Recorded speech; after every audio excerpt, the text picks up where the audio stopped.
Sayyidina Abu Bakar. Lalu nenek itu menjawab, terima kasih, tapi aku hanya ingin menyampaikan kepadamu, wahai orang baik, jika engkau mendengar nama Muhammad, maka jauhilah dia, karena dia adalah pembohong dan pendusta. Kemudian Sayyidina Abu Bakar menyuapi nenek itu.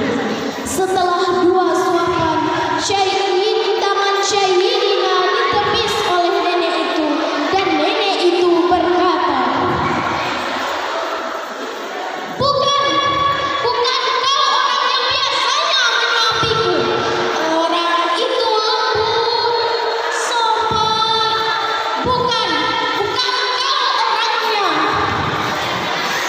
Mendengar ucapan nenek itu, Sayyidina Abu Bakar menangis dan berkata, wahai nenek tua, orang yang biasanya menyuapimu itu telah tiada, karena ia telah wafat beberapa hari yang lalu. Inna lillahi wa inna ilaihi raji'un. Dia adalah Nabi Muhammad sallallahu alaihi wasallam yang selama ini kau hina, kau maki. Mendengar penuturan Sayyidina Abu Bakar, pengemis Yahudi itu tersungkur. Linangan air mata membasahi pipinya.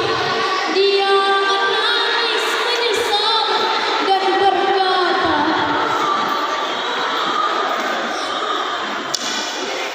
apa benarkah demikian? Selama ini aku selalu memakinya, menghinanya, namun ia tidak pernah marah kepadaku. Dia begitu mulia. Saat itu juga